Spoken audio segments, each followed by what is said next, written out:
And good evening and welcome to the Kaufman Corner. Back at it live, better late than never on a Monday, although we do it on Monday a lot. I don't know if it's even late. It is the Kaufman Corner with Dr. Rany Jazayerli. My name is Soren Petro. Much to get to today as the Royals now getting into almost the dog days of spring training. What is the plan in center field? We know Drew Waters was hurt. Now Jackie Bradley Jr. added to the mix. What is the intention of the ball club and how to handle that? Are the new coaches already impacting this pitching staff? Brady Singer taking it to another level. Kris Bubic getting to throw his slider. How's it going? What spring training stats are real? Which ones can you count on? Which ones can you sink your teeth into? Randy sinks his teeth into that. It's coming up next here on the Kaufman Corner podcast. You're listening to Kaufman Corner, the most in-depth analysis of the Kansas City Royals, breaking down the Royals like no one else can. Kaufman Corner is hosted by Rany Jazayerli and Soren Petro. Rany is a co-founder of Baseball Prospectus, author of Rany on the Royals, and former columnist for Grantland, The Ringer, and The Athletic. Soren is the award-winning afternoon drive host of the program on Sports Radio 810 WHB in Kansas City. Kaufman Corner is proudly brought to you by Gann Asphalt and Concrete, Kansas City's nationally recognized full-service paving and pavement maintenance contractor, making parking lot problems disappear since 1994. Free consultations, no commissions, in-house crews, and every project comes with a written warranty. Find them online at GannAsphalt.com or call 816-484-3338. Gann Asphalt and Concrete. One contractor, all things parking lot. Gann Asphalt and Concrete is now hiring for all positions: project manager, dump truck drivers, operators, and crew members. Starting pay up to $30 per hour based on experience, with paid time off and insurance, just to name a few of the benefits. Check out GannAsphalt.com for more info. Now, here's your hosts, Rany Jazayerli and Soren Petro. And good evening, and welcome to another edition of the Kaufman Corner as we're into the second half of our first century of shows. I don't know, 51, episode 51, Randy. I don't know if that even makes any sense. It's the first episode of the rest of our lives, Soren. Yeah, I guess we'll go with that. I like that. That'll work. And of course, spring training started to settle in. The Royals getting a good handful of games under their belt. I know for a guy who likes the numbers, sample size clearly not big enough yet for you. I'm aware of that. Au contraire, Soren. The Royals are 10-2. They're on pace to win 130 games, and it's all real.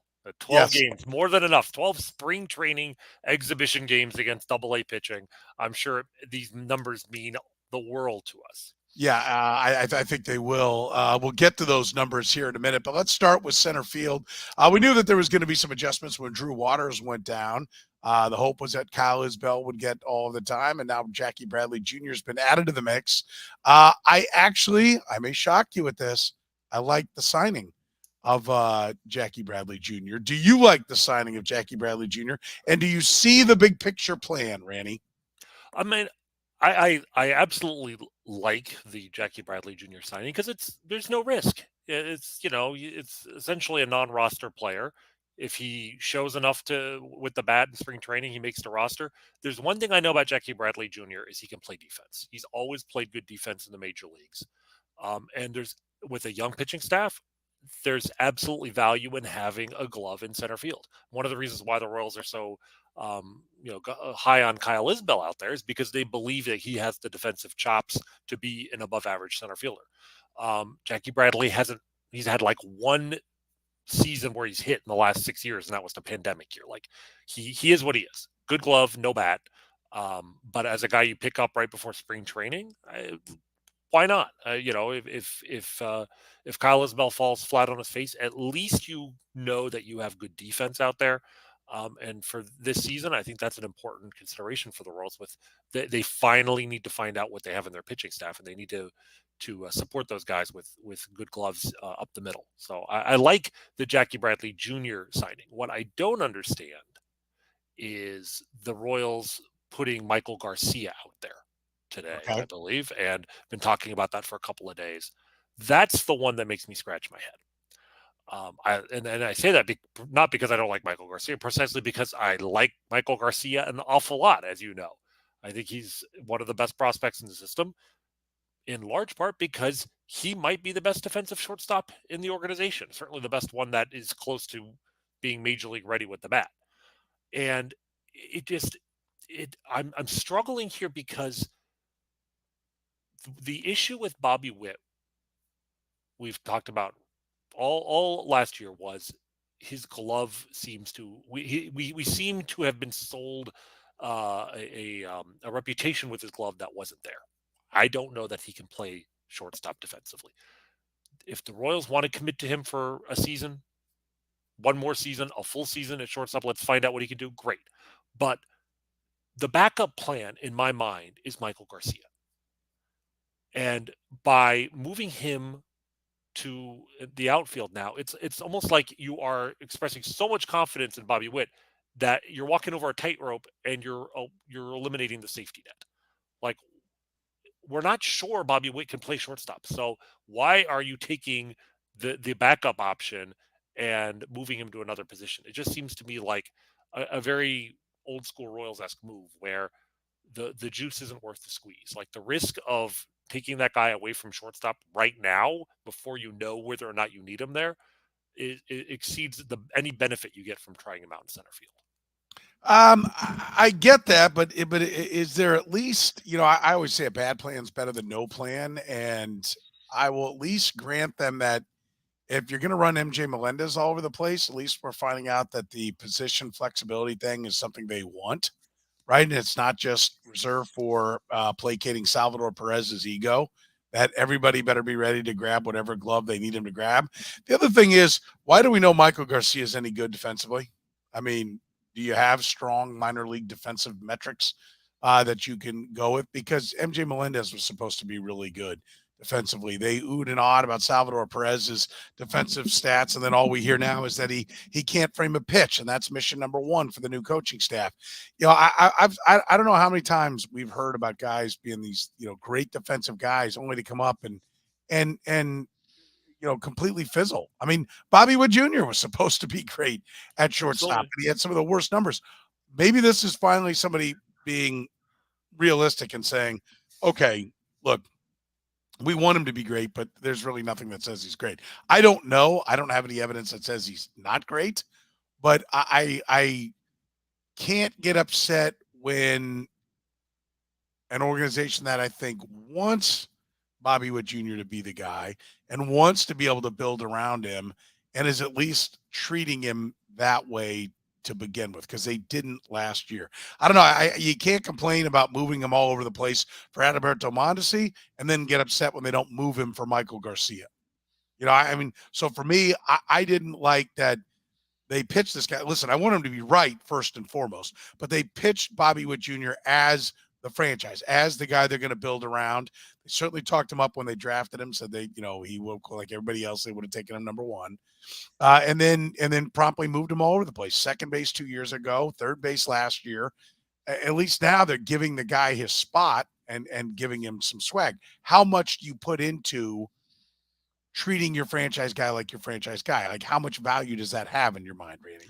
No, I think that's I think your decisions should begin with Bobby Witt. Like, he takes priority in terms of where he plays. Absolutely. And if Michael Garcia, if we expected him to start the season in the major leagues this year, I would be a lot more excited about this move. And he's definitely been a pleasant surprise with the bat so far, although it's been, like 10 plate appearances or something here. 14. He's up to 14 plate appearances, 7 for 13. I still think it's unlikely he's making the roster out of spring training. And that's my point. Like, if he's going back to AAA anyway, leave him at the position where he's got the most experience, where he's potentially the most valuable if he can play the position well. Because he's not getting in the way of Bobby Witt right now. This is not Adalberto Mondesi, because Adalberto Mondesi was the reason why Bobby Witt couldn't play shortstop for like 3 days until Adalberto Mondesi got hurt. And you're absolutely right that I don't know for sure that Michael Garcia is actually a good defensive shortstop. He may not be, but if he's not, then that's not a good thing in its own right. Like, right. There's bad news here one way or the other. Either he's not the defensive player that we were led to believe, or He is, and they're prematurely trying him out in other positions. And look, I'm all for defensive versatility, but generally I like to keep infielders on the infield and outfielders on the outfield if at all possible, unless you're developing a true super utility guy. And I just feel like Garcia's skill set, the ability to play shortstop is so valuable that you don't want to take a guy off of that position unless you absolutely have to. We talked about it with Mondesi because we thought he could stay healthier in center field. Like with Garcia, I don't see any of those concerns. I want him to play shortstop until he proves he can. And I get that approach, and I don't have a problem with it. Again, my acceptance of this is it seems to be, at least an overall approach to things, right? When I see MJ Melendez being moved around, maybe we need to back up on Michael Garcia. Like, what do you think Michael Garcia is going to be? Last year at 2 stops, with roughly 2/3 of the at-bats being at Double-A at age 22, the other third being at Triple-A. He posted 285, 359, 427, good for a 786 OPS. Hit the ball over the wall 11 times. Mm-hmm. Walks 58 of them, strikeouts 102 of them. You got a comp for what you think Michael Garcia is to where he would, and again, if he can flat out really glove it, then Bobby Witt Jr. needs to play someplace else, or dare I say, trade Bobby Witt, right? Like that's the thing about this team. They can't ever trade anybody before they get to the big leagues and exhaust every possibility of them being a superstar. At least that's the past regime. I give this regime an opportunity to do it differently here. But like, if you knew Michael Garcia is going to be a stud, you could trade Bobby Witt Jr. I know nobody wants to hear that because he was the number 2 overall pick. But again, I will say where this team has to get is knowing their players better than anybody else and knowing when to check out. I don't think he's getting traded. I'm not lobbying for him to get traded. But I'm just saying, if Garcia is the real deal, then how would you fit it? And what do you think Garcia is? So the question of what Garcia is, it's funny because the comp that I felt worked pretty well as late as last summer was his cousin, Alcides Escobar. Like, I saw him as a guy who wasn't going to be an above average hitter, but could bat 8th in a contending lineup and had the defensive ability and the speed to be a valuable player, 2 to 3 win player, league average player overall. Then he got to AAA and started hitting some bombs, and he was only 22. He just turned 23, I think, last week.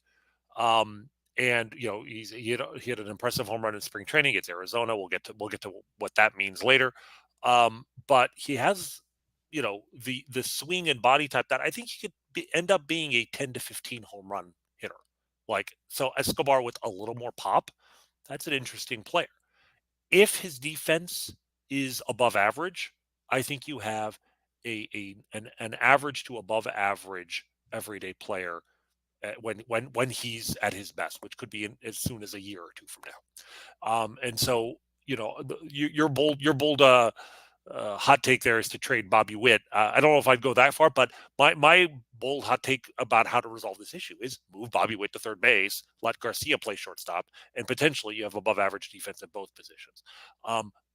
Both of us are in agreement. We don't have to make any of those decisions yet. I think Mark Garcia will benefit from at least a month or 2 in AAA. Let's see what he does this year. If the power is for real, if he's improved as a hitter.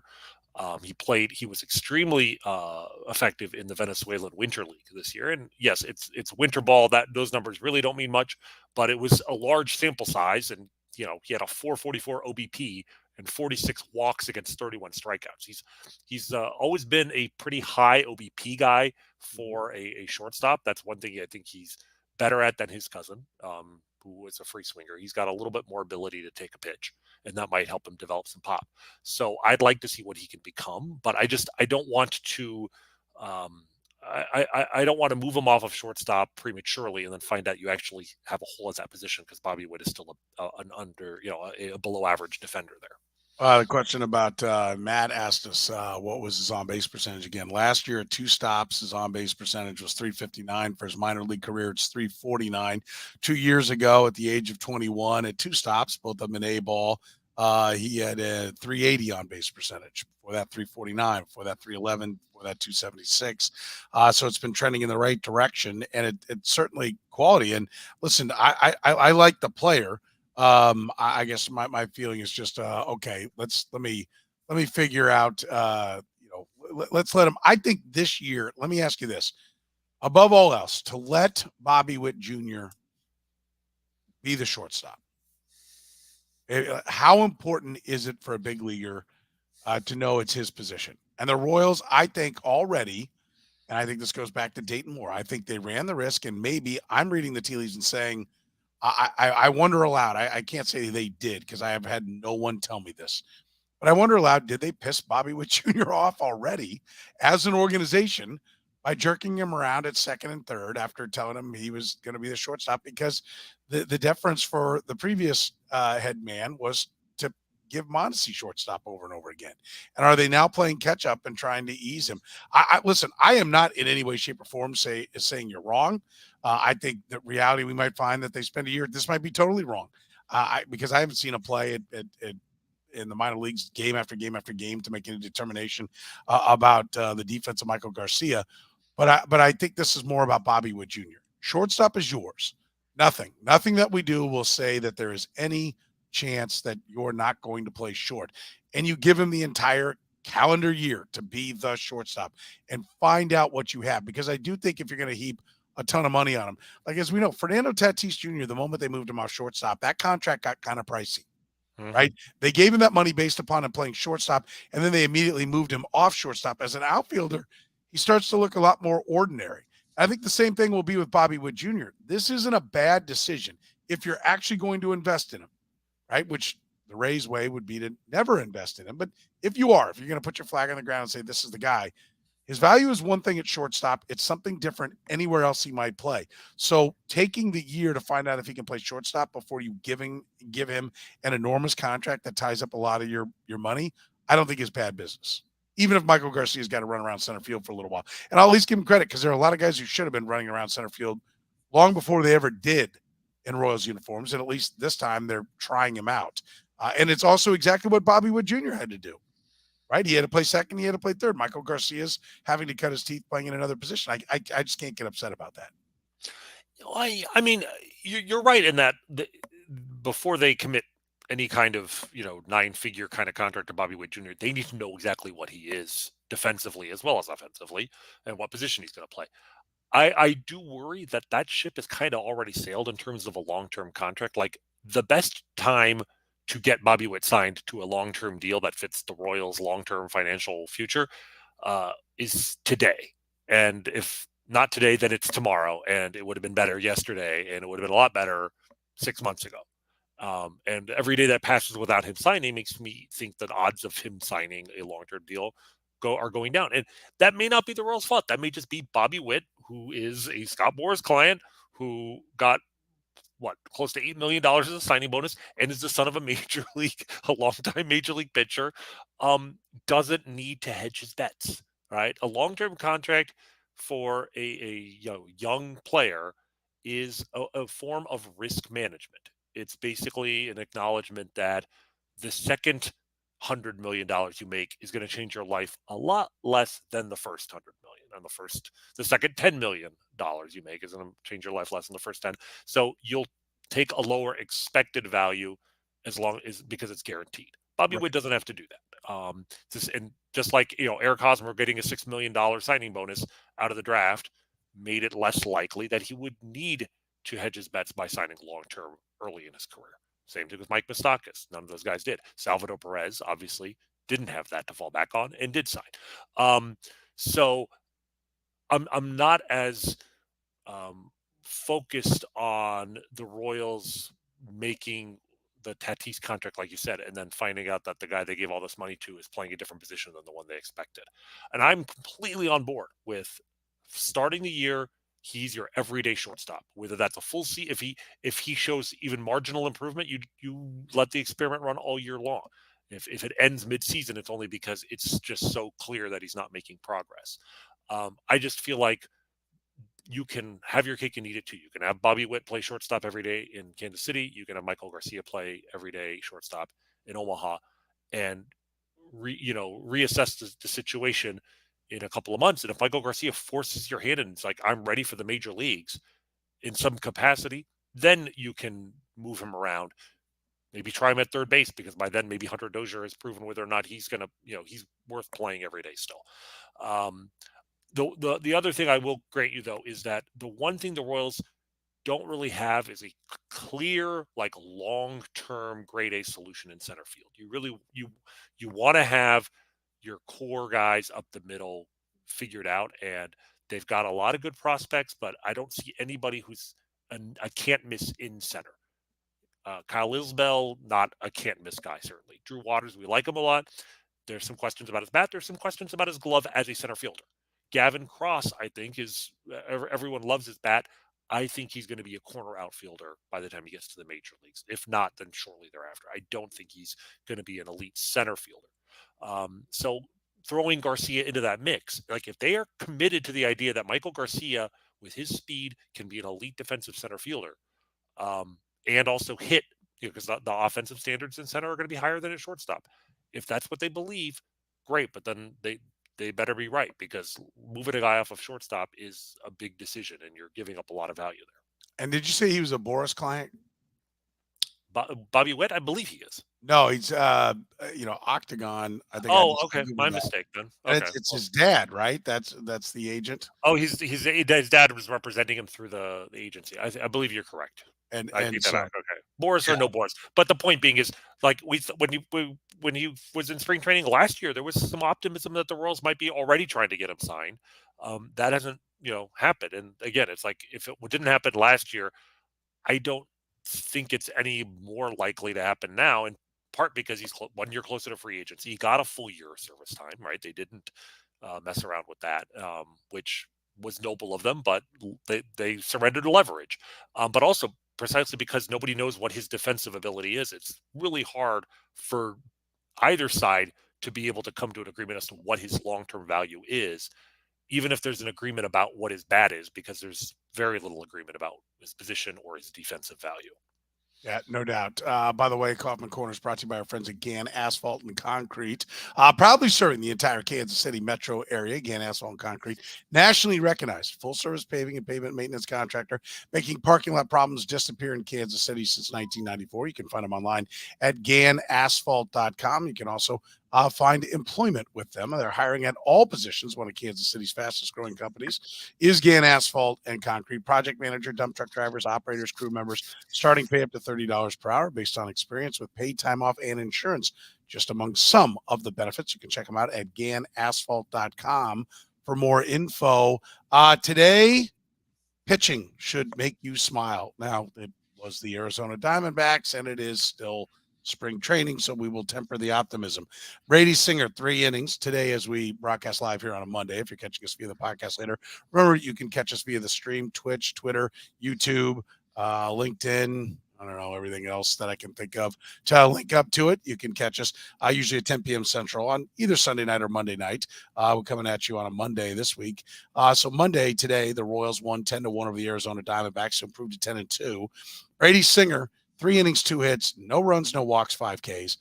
Daniel Lynch comes in relief, 3 innings, 1 hit, 1 run, not earned, 2 walks, and 4 strikeouts. Kris Bubic, even with a scoreless inning, although he did allow 2 base runners, he struck out 1, walked none. Barlow, a clean inning. Richard Lovelady, a clean inning. A very nice pitching day for the Royals. How much of this credit do we give to the coaching staff already, Randy? Well, let's not just focus on the numbers.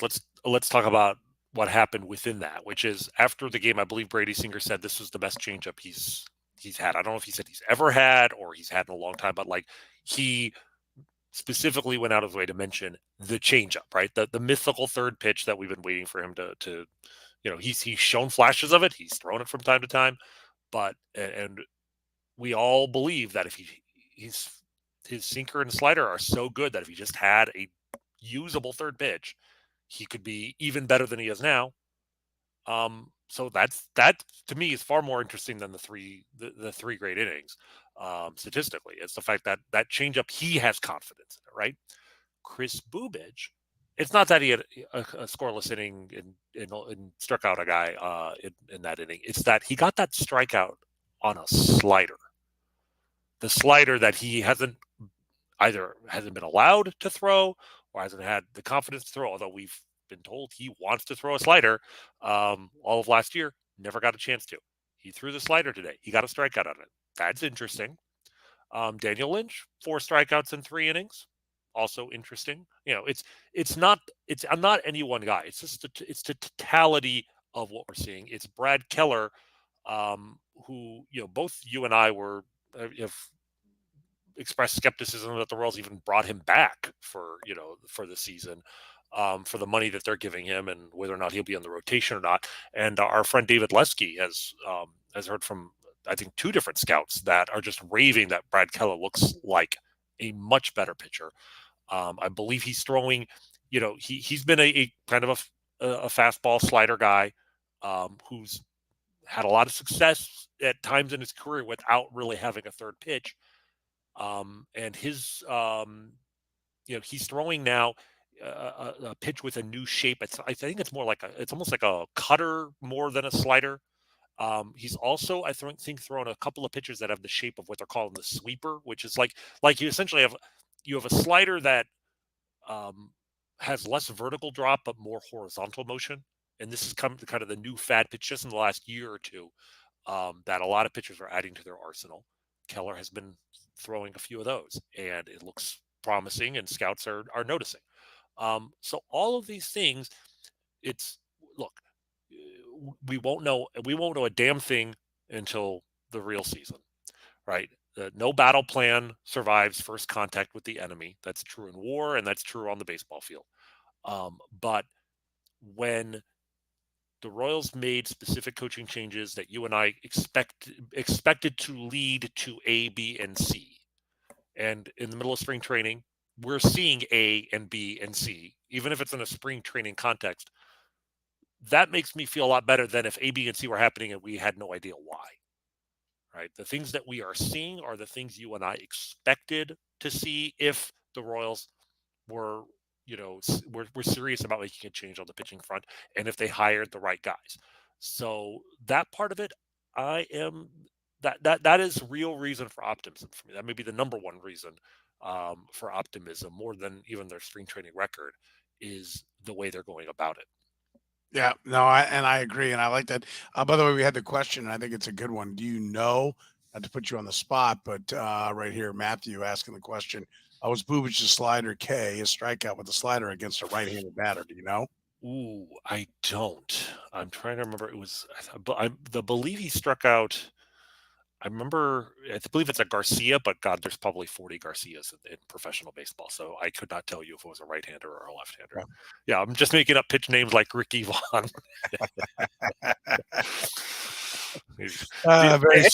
Ricky Vaughn threw the slutter. Have you heard of the slutter? The half slider, half splitter? Yeah, that slutter sounds like something Ricky Vaughn would definitely have thrown. Yeah, the Eliminator is just on always this time of year. You can find Major Leagues on somewhere on one of the cable networks quite a bit.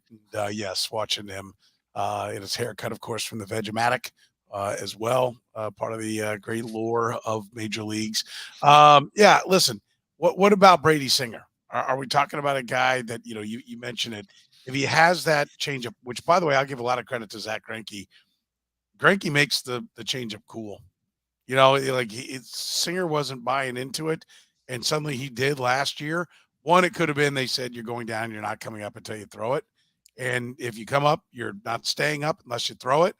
I don't know. But also I know Zach Greinke, when I talked to him, when we played, I think, a cut of it a couple of weeks ago, when I talked to him in spring training, and, I said, hey, what, favorite pitches, do you have a favorite moment or whatever? All of his favorite moments were making a guy look silly with a changeup, right? I mean, that's a guy who's going to the Hall of Fame. I don't think that mindset is lost necessarily by Brady Singer, that hey, yeah, it's great to go out there and throw fastballs. Lots of guys in baseball can throw a fastball, but you make a hitter look stupid. That's what makes you legendary, where you totally have them off balance. And I think Brady Singer's, embrace that. And I also think Brady Singer just wants to be good, right? I think, there's a bit of a quiet confidence bordering on arrogance, not an arrogant, oh my God, I don't want this guy anywhere around me, but an arrogant of a belief that I don't think he ever thought he wasn't going to be good. And so to continue to think that way, you got to continue to add to your arsenal and your repertoire. And even as his arm will begin to erode over time, like Greinke, he's going to have to get smarter and continue to tinker and add to the arsenal. He's the kind of guy that I think will do it. Where's your ceiling as you're watching Brady Singer do this right now for Brady Singer? That's a really good question. And your point about Greinke is the reason why I was so excited to bring him in last year and to bring him back this year, even though he is diminished as a pitcher, because the value of having a teammate like that, living legend, who's getting guys out with a 69 mile an hour out pitch with the changeup. Like, I would love to have Justin Verlander on this team, and if you're a teammate, there's many things you can learn from Justin Verlander, but the ability to throw like 97 and a curveball that makes hitters weep, like that's kind of hard to replicate if you don't throw 97 and you don't have a curveball that makes batters weep. So there's value in having that veteran who doesn't have great stuff, but pitches with so little fear. Like you said, he enjoys embarrassing hitters. So many pitchers just want to they feel like the way to embarrass a hitter is to overpower them. Whereas Right. Greinke is, I'm going to embarrass you by outthinking you, because you can always teach a young, if you're a pitcher in the major leagues, whether you have great stuff or not, you can always learn how to think better, even if you can't throw harder. And so I think Greinke it'd be like having, late career Greg Maddux on your roster. Like, the knowledge that you can soak in from a guy like that is going to make any pitcher better. But your point about Brady Singer, I really think you're onto something there, which is it's not an arrogance per se. It is a fearlessness that comes from knowing, like there's a confidence there that he never pitches scared. Even when he came to the majors, he was told you can't get guys out. You can't be an effective starter in the major leagues with 2 pitches. He said, "Watch me." Right? Like he didn't. If you go out there thinking you're going to fail as a pitcher, you are going to fail. And he didn't try and get too cute and nibble. He went right after hitters, but he has such good command. He could get ahead in the count, and then he could finish them off with well-placed sliders. What he showed us last year with just a rudimentary change, just the beginnings of a changeup, and the step forward that he took. He throws 2 pitches 95% of the time, but they're 2 really good pitches that he locates really well, and he's not afraid to throw at any time. If he develops that 3rd pitch, what we saw last year, I don't want to say he's going to be much better than that, but he doesn't have to be. What he was last year was James Shields. We talked about James Shields without the innings, right? 150 inning James Shields. I think over time he will be allowed to work his way up into a 200 inning guy. He's been healthy. He's got a good delivery. I don't see him as an injury risk. I think he's a year or 2 away from being a durable workhorse starter with an ERA in the low 3s, which is not an ace, but is like the next best thing to one. Certainly over the grind of 162 games, having a guy give you 210 innings with an ERA in the low 3s, that is unbelievably valuable. Yeah, how about this from Nick? He reminds me of Tom Browning. If you're old school like Rany and I'd go back to having Tom Browning on my fantasy team, who was very much like James Shields. He was a left-hander, so there's that. He was a grinder. He wasn't the guy that was going to go win you a Cy Young, but he was going to go take the ball every 5th day and give you a chance to win every 5th day. And was basically, I think was he the game 1 starter or the game 2 starter for the Reds when they won the World Series in 19? It was him and Jose Rio, but a championship caliber starter. Yes, Brady Singer can be that guy. He could be not a true number 1, but he could be the best starter on a playoff team. Right, where the Royals won a World Series without a number 1 starter. I think they could win a World Series with Brady Singer as being their best pitcher if they get the rest of the team together. Yeah, for sure. All right, we want to talk about the stats. By the way, we're brought to you by GAN Asphalt and Concrete, nationally recognized. Free consultations, no commissions, in-house crews. Every project comes with a written warranty. You can find GAN Asphalt and Concrete online at ganasphalt.com, making parking lot problems disappear since 1994. We want to talk about some of the spring training stats and what they mean. Are you, obviously the wins are starting to pile up. How excited are you about what you're seeing? So there are certain stats that are interesting and certain stats that are not. And let's start with the most obvious stat, which is their win-loss record, 10-2, right? What does that mean? And I will tell you right now, it means nothing. Bupkis, less than nothing. All right. Right. Do you know? I went back and found all of the Royal spring training records for the last 25 years. I couldn't find 2009 for some reason, but I got them all the way back to 1999. It's going back at least to 2010. How many times have the Royals had a losing record at spring training? We're talking about the last 13 years. Take a guess. Not that often. They're usually pretty good, aren't they? They've had 2 losing records in the last 13 years. All right. 2016, they were that's the last time. They haven't had a losing record in spring training in 7 years. They were 14-20 that year. And then in 2014, they were 12-16. So the year that they went to the playoffs for the first time in 29 years, they had a losing record. But in 2021, 2 years ago, they were 16-8. If you go back to 2019, they went 16-11 and then lost 103 games. The year before that, in 2018, they were 16-13, lost 104 games. The Royals have lost 100 games 6 times in their history, right? All of them in the last 20 years, from 2002 on. In 4 of those 6 years, they had winning records in spring training. In the other 2 years, they were 14-15 one year, they were 13-15 the other year. Now, the best record they ever had in spring training, 2013, they were 25-6 or 25-7, depending on the source I used. And that was the year they had their first winning record in a decade. They won 86 games that set them up for, their pennant runs.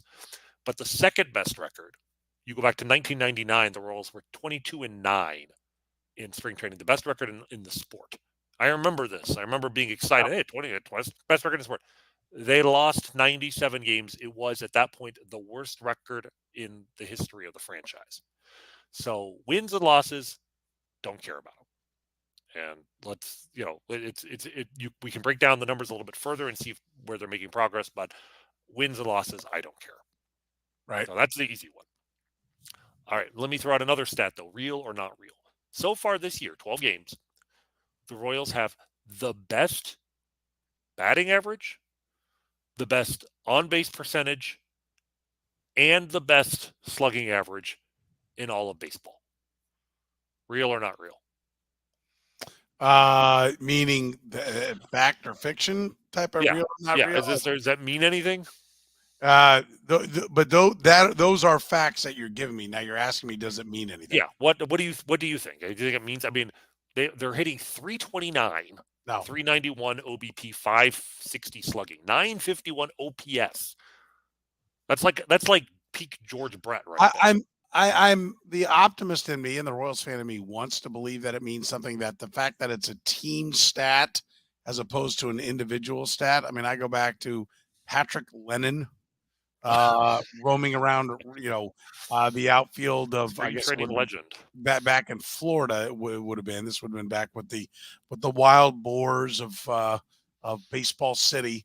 And he had like 9 spring training home runs, and he made the club after being an afterthought and a guy that'd been given up on several times, and promptly fell flat on his face immediately. In fact, I think he even kicked the ball around in the corner on opening day, on a sunny opening day in about 94 or 95 maybe. And so I know in any one individual, plus anyone who plays fantasy baseballs, grab the spring training home run king only to have him do nothing. So any one individual, absolutely not. But I'd like to believe, I'll give more credit to the fact that it's a team effort, that this is, philosophic, and that means a little bit more. But overall, I'm still going to say, no, it does not mean much. I'm hoping you're going to dunk on that and tell me, no, this is a great indicator of offense for the regular season. I'm going to say, no, it doesn't mean much. A little more than an individual number, but not much overall collectively as a team.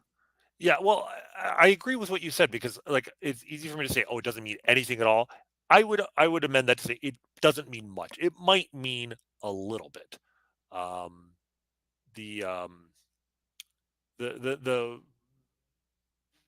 thing to remember with the Royals is that they play in Arizona, right? And the combination of heat, humidity, some elevation there. I don't know exactly what it is, but if they were putting those numbers up in the Grapefruit League over at Florida, that would be cause for definite optimism. It would be very surprising. But Arizona, for whatever reason, they always have great spring training numbers. I mean, I mentioned 951 OPS. That's amazing.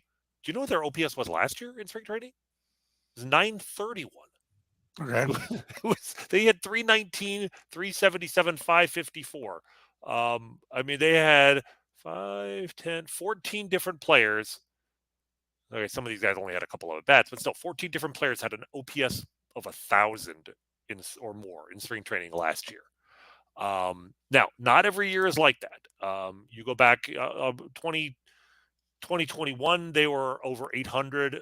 They've been in the mid 700s a number of times. They were over 900 one other year. I think 2013, the year they went 25-6. They actually had 923 OPS. So even though it's only just 12 games, and those are ridiculous numbers, they've actually matched that for a full 32 game spring training. In terms of offensive production. So I don't think it means much. It's the one reason I'm saying much and not at all is just because it is a young roster. It's a lot of young hitters. And we obviously had a lot of reason for optimism with those young hitters during the regular season last year. So to see them carrying it forward into this year's spring training is certainly not bad news. And I am hopeful that this offense will take a step forward this year. But I would not put very much into that. Yeah. So that's the offensive side. Okay, now let's go over to the pitching. The pitching, we can hang on. It means Cy Young's galore, right? Come on, give us the good news, Rany. You're upsetting people in the chat. Here's the good. Sorry, guys. No, the good news is that we don't need Cy Youngs. We just need We just need a league average pitching staff. You give me a league average pitching staff, the Royals are in the playoffs this year. I mean, I really believe that. What? Wait, I'm gonna can we mark that and then we'll come back to it? If the Royals have there's 15 teams in the league. In the American League, right? If they finish the year in let's say the top 8, so 8 is dead average. If they finish the league year top 8 in runs allowed, they will make the playoffs. Yes, I'm willing to put that in. Keep in mind, it's in all of Major League Baseball. No, the 8 top out of 15 American League teams, if they finish 8th or better, so among the top 8 teams in fewest runs allowed, the Royals will make the playoffs. Remember, they were not just last year, they were dead last in every single pitching category. So there's a lot of room for improvement here. But that's putting a lot of confidence in the hitting then. I think that if the pitching staff is average, I think the for one thing, if the pitching is even average, that means the Royals have taken such a significant step forward that there's probably some good news on the Royals on the offensive side.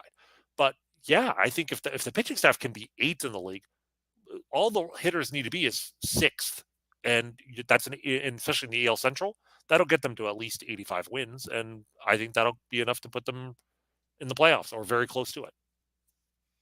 I look, it's a moot point because if they have a league average pitching staff this year, that's a phenomenal improvement.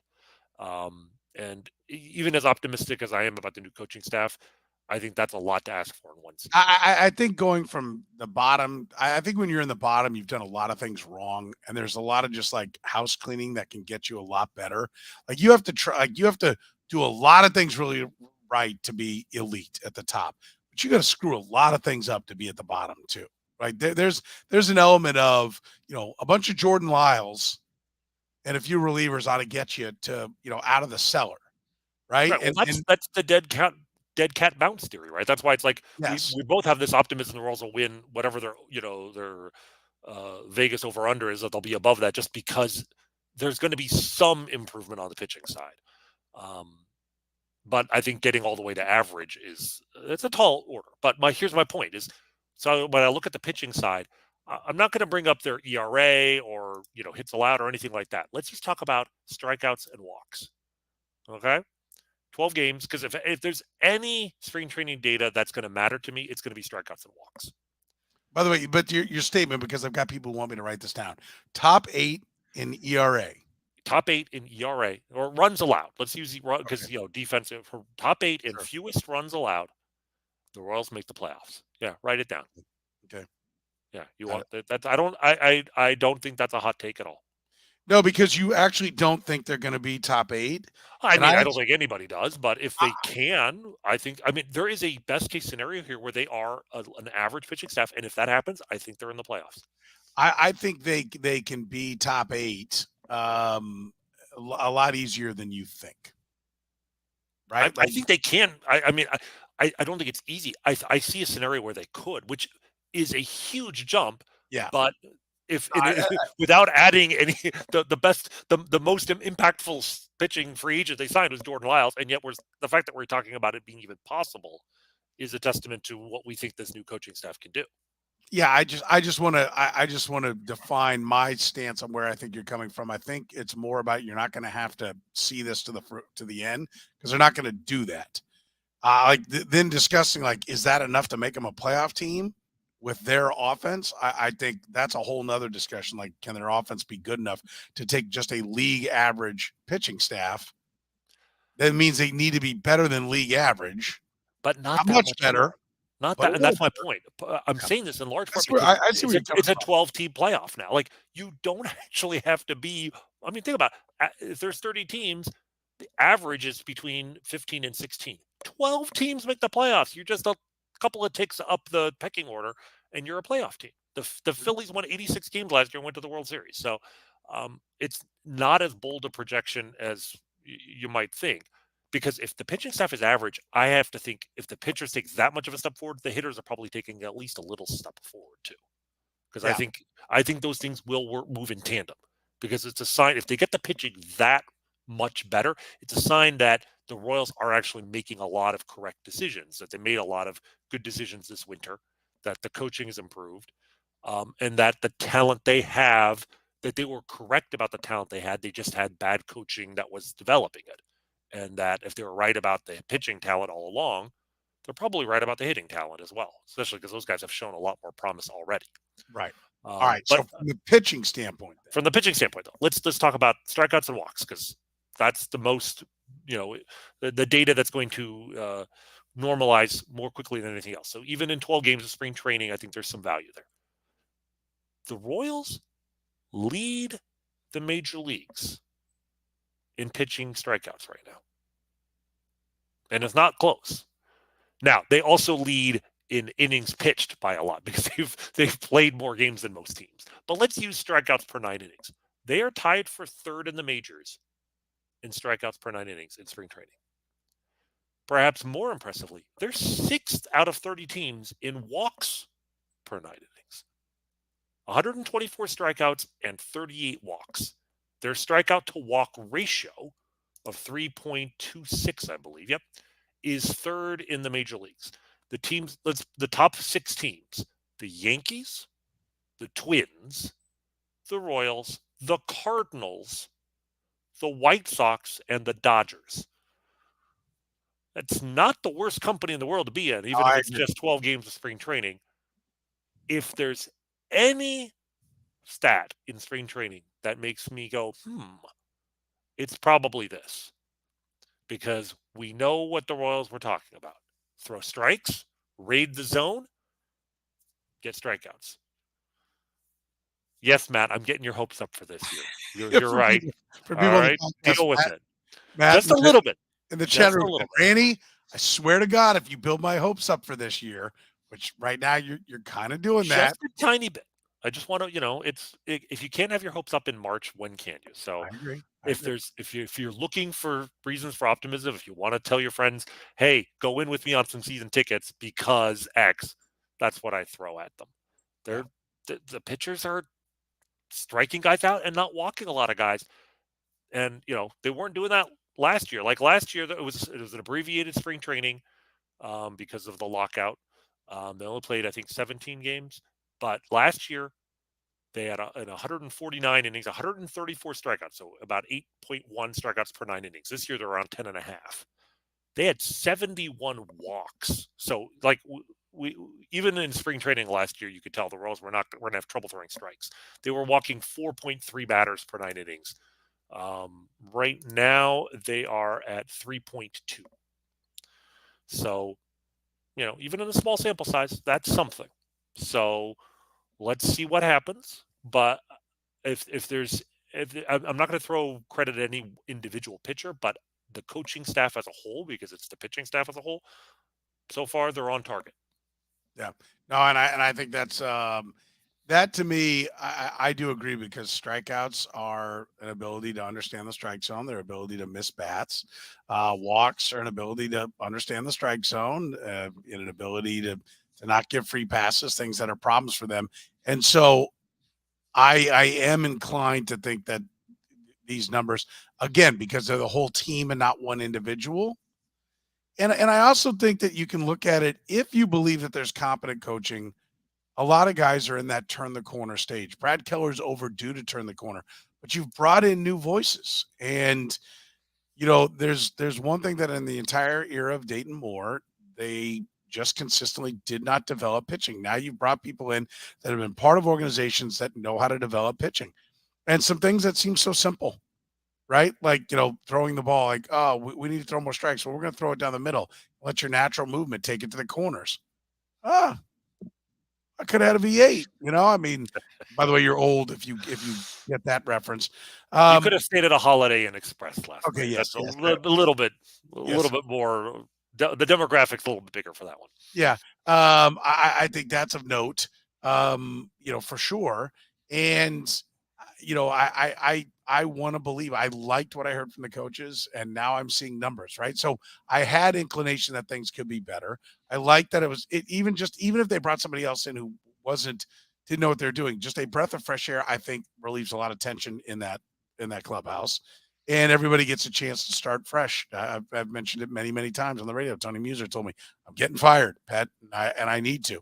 Right? I'll never quit, but they need to fire me because it takes all the pressure off everybody. Everybody basically gets a reset.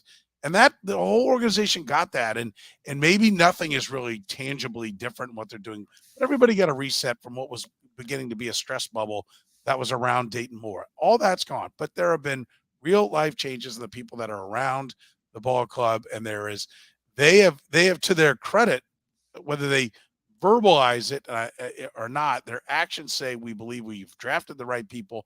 We believe we've developed the right people. We believe the problem is at the big league level, and we have changed what's going on at the big league level. There's reason to get excited about that for sure. I agree. I mean, as much as we can question the decision to essentially bring back a 97 loss team, the roster almost intact. It is an incredible show of faith that in the talent, and it's just a matter of we failed the talent. The talent didn't fail us, Right. and I mean it's a risk, but there's quite a bit of evidence to suggest the Royals might be right. I mean, like, I think it's worth a try. Yeah. I think let's give it one more try with this group before you start blowing things up. And I just as a fan of the sport, and just I think if it does work, it will be it'll be almost the sort of thing you write up in a business journal, whatever the baseball equivalent of a baseball business journal, a baseball prospectus article on the impact of a coaching change on a team. If this Royals team goes to the playoffs, it will be a tremendous case study in what you can do with a bad team if the talent is there. I want to hit on a couple of questions because I think they're pertinent that we've got in the chat room. And again, if you're catching us through the podcast later on, you can be a part of the conversation when we stream live on usually Sunday nights at 10, coming at you Monday night at 10 o'clock this week. But Matt said, Soren, having been down there, is the ban on the shift having an impact? The shift would be a negative impact, right? If you were the same pitchers now not being able to shift around, you're opening up more holes offensively. So this would mean that they've got worse defense behind them, not because anybody can't glove it, but because they don't have the shift, yet their pitching numbers are better this year than what they were last year in spring training. So just overall, just a concept of it. It's not to say that it would play out that way, but that concept. And then the other one I want to hit, and then you can comment on both, Rany, is this one: pitch clock, helping our pitchers and our hitters. Curtis ran the numbers, and overall, now this is now a little bit old, but earlier in the I think it was towards the end of last week, he ran the numbers, and on average, games were getting 20 minutes shorter. but they were also getting, I think batting averages were up like 25 points, and overall run production was up on average, basically 1 run per game, half a run on each side, 1 run per game. And yet the Royals, with all of these numbers that would maybe point you towards it should be more offensive, the Royals are doing better pitching wise. Those are all good indicators, are they not? They are, and it's interesting because you would think that it wouldn't have that much of an impact. A pitch clock overall. You would think that the game's moving faster. Guys are, not. To me, the antithesis of the pitch clock is like a classic Yankees Red Sox game where both teams are just grinding it out and like forcing the other pitcher to throw pitches and get him tired, and it's interminable. But you also think that leads to a lot more walks and strikeouts. And I'm looking at the numbers here. I thought that would mean there'd be better command. You'd see fewer walks in spring training. Pitchers are moving quickly, and the Royals certainly are throwing more strikes. But it's actually kind of striking that it might even be more impressive what they're doing, because there are a lot of teams in the sport that are do not have good walk rates. Like I mentioned, the Royals are at 3.2 walks per 9 innings. The Oakland A's are at 6.3. I mean, even in spring training, six walks per game. You got a lot of teams that are above 4.5. So teams are still walking a lot of guys. The shift shouldn't affect strikeouts and walks, right? It's going to affect the hit side, which I'm kind of unless you pitch. The idea behind the shift, I mean, for some guys, the guys who wouldn't pitch well, they'd be like, well, they're worried about the big hole over there, and there is actually some evidence for that. I was going to point out, Russell Carlton over at Baseball Prospectus did a study on the impact of the shift on things other than batting average, and he actually did find, I believe, that when teams shifted, the pitcher actually did end up walking a few more batters. And this idea that the pitcher's got the shift in his head that he thinks this is the theory that if your fielders are shifting, you feel the need to pitch in a certain way in order to make sure the hitter is hitting into that shift rather than just like sort of letting your stuff go. And that leads to a little bit more nibbling. Pitchers being a little bit more careful and more walks. So that could be an indirect advantage of banning the shift, is that it does force pitchers, or at least takes away the security blanket pitchers have of trying to nibble, and also cuts down on walks. So that might end up helping, but I don't see those results in spring training right now, which from the Royals' perspective is a good sign, because it means that the fact that they're throwing more strikes we cannot just say, well, that's the pitch clock, well, that's the shift, because other teams are not benefiting or have not improved their spring training walk numbers the way the Royals have. So that's a positive. All right, so the summation is that the Royals are going to win at about an 800 clip this year. Is that what I'm hearing? Well, dude, we already said that the over-under was 97.5. I mean, that's easy money, right? So I'm on the over 69.5. Well, whatever. Let's put it this way: whatever you thought the Royals were, on pace to win a week ago, maybe you up that by a win and a half. Like, I'm not going to say it's meaningless.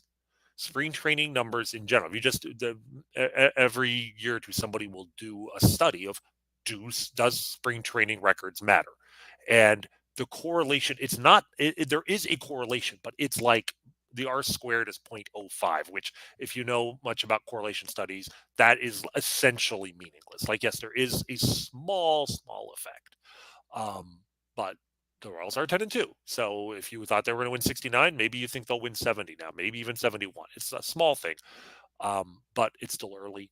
And I'm less concerned about the wins and losses and more about the strikeouts and walks on the pitching side, because it's such an easy area for the Royals to improve.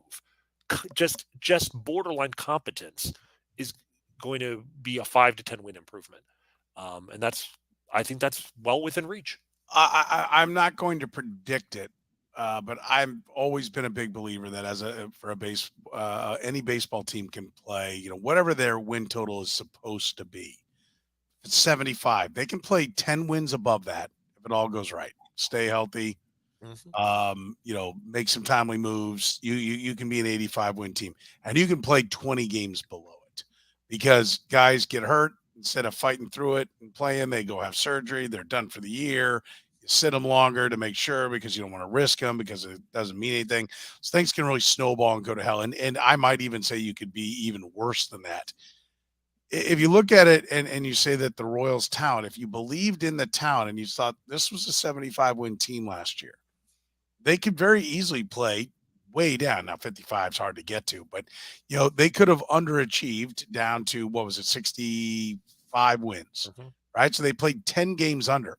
But if they got better, if they got 5 games better, and now this is an 80-win team, you would think that, okay, they can play 10 up from that to 90. They can play 10 down to that to 60, right? So I don't think you can just say, well, last year there were 65 wins. I think everybody takes whatever happened in one game the week before or in baseball the night before. Early in football, in baseball, it's a little bit more about a group of games. But whatever you were last year is an absolute. That's what you were going to be. No matter what happened all last year, there was no way for the Royals to be any better than they were. They were a 65-win team. And that's just not true. Had Cal Eldred, who you've beaten the drum for forever, not been the pitching coach, how many more games could they have won, right? Had they made hitting moves earlier, how many more games could they have won? If Terry Bradshaw didn't open the year backing up the hitting early on, how many more games could they have won? The talent would be no different. The people would be the same, but theoretically you could have won more games. If that's the case, then there is more upside. I think they're going to easily cruise past 69 and a half wins. 85 wins, contention. I'm not ready to go there, but I will not rule it out because there are guys that look really good in the minor leagues that then just crapped out at the big leagues, and that's not supposed to happen. So if you got to bounce back, plus you have improvement, this could be a team that I don't think the goal should be 70 wins, right?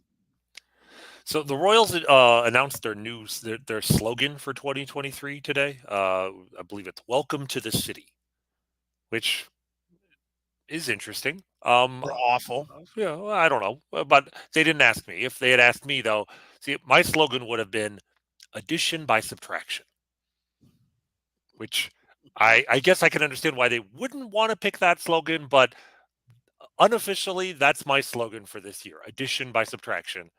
And I am just fascinated to see how much they can add by subtracting, because the talent was being held back last year. I mean, we've been saying it for a long time. The Royals essentially have acknowledged it with their moves, and I'm genuinely curious to find out just how much they were being held back, because I think maybe I'll save this for one of our upcoming. We still have a couple podcasts to do before the season begins. I'm going to look. I want to make the case for the Royals being a miracle team. You think about the 84 Cubs. You think about the 91 Braves, the 08 Rays. They're miracle teams, and the teams that no one sees coming. I'm not saying that's going to happen, obviously, but like, there are certain things that those teams have in common, and one of those things is they eliminated an obvious glaring weakness. We talk about, like, the pitching staff was so bad that you expect some sort of dead cat bounce. What if it's not just a dead cat bounce? What if it's an actual, like, step forward? Teams sometimes, that's how a team can make a dramatic improvement that no one sees coming, is they were just so horrifically bad that suddenly mediocrity looks like a breakthrough. That's possible here. Yeah. And I'm excited to explore that here in the next couple of weeks. We will do it for sure. If you enjoy the Kaufman Corner podcast, we would ask you to support our sponsor, again, Asphalt and Concrete, nationally recognized. Whatever your parking lot problem might be, if you've got a business and there's an issue, whether it's just striping the lot, whether it's a simple repair, whether it's starting from scratch, again, Asphalt and Concrete's been Kansas City's best since 1994. Free consultations, no commissions, in-house crews. Every project, yes, comes with a written warranty, and they are hiring right now. Check them out online. All positions they're hiring. GANasphalt.com. Again, that's GANasphalt.com. If you have a business, you know somebody who has a business and needs help, GAN Asphalt and Concrete. Happy to help out. Again, GAN Asphalt and Concrete. So for the good doctor, I guess I should say, Rany Jazayerli, my name is Soren Petro, saying thank you very much for joining us here on Kaufman Corner.